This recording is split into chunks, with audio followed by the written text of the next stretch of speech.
Here we are at Sun and Fun taking a look at the AutoGyro company, as you see their logo there. And I'm going to pan back here and we're going to look at their Cavalon, which is their beautiful two-seater.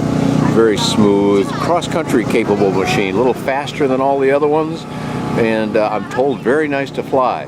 But here, kind of the main attraction this week is this, I'll call it the MTO2. That's not the official name, as it says up there. You can see right on the cowling. It's the MTO Sport.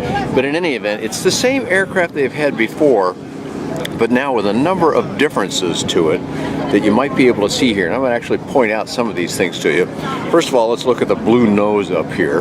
The nose fairing is something that they've had on the aircraft for some time, and that's part of the standard product. As you come back here and you see the pinkish and white portions, and then on up the mast, you'll see some additional fairings. Now these are options on the aircraft, but they do dress it up quite nicely. And another thing you'll see here are these bars that I'm touching here. And because they've been able to lower the side down somewhat, they want to give people some reassurance for those folks that are a little concerned about have a sensation that they're falling out of the aircraft. Of course, this might not be an experienced pilot who knows better, but someone who doesn't know better would feel somewhat reassured by these nice stout bars on either side. A number of differences to the aircraft that you can't really see, though, include things like a pre-rotator system that is a newer development for the company and spins that rotor up to about 350 RPM, I'm told, at which point it's very near takeoff speed. Now, air has to go through the rotor up there on a gyroplane, so it still needs either forward speed or wind speed to actually take off. But in the right conditions, you can get off the ground quite quickly. Other things that they've done here, the seats. And seats are always very important to a lot of people, me included. This one has some lumbar supports. The seats are heated, and in fact, there is a little fitting down here, I think you can maybe see in my hand, that allows you to attach it to clothing that might be heated. So even in an open cockpit aircraft like this, you can see that you can be warm and comfortable even in a colder climate. There's also a new windscreen back here. I don't know if you can see that particularly well in this camera view, but that protects the aft seat where it could be kind of windy.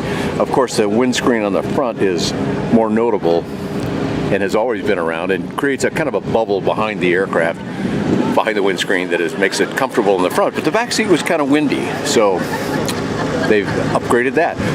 We're using the 914 turbo on this aircraft. But back to the seats again.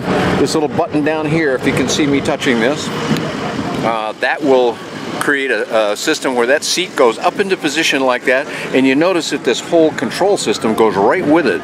So that's a very nice feature. In addition, I'll stick my camera down in there a little bit. You can see rudder pedals, and there's a handle right here that if you pull this handle back, that adjusts those rudder pedals.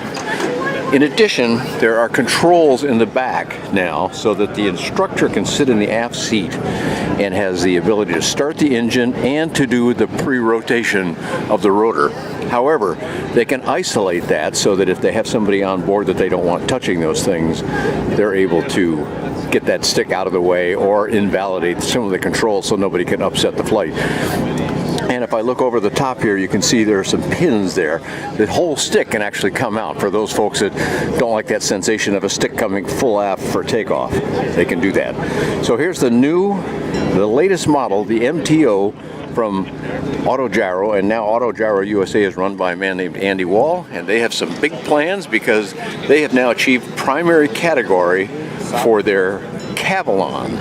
The Calidus model has primary category. That means that they can make that fully ready to sell and permitted under the FAA. So that's a great thing. I'm going to finally go over here and look at what they sometimes call the naked model. And that one has very great appeal to somebody that, for example, I mean, if you look at this and you think Harley motorcycle, well, there you go in the AutoGyro form.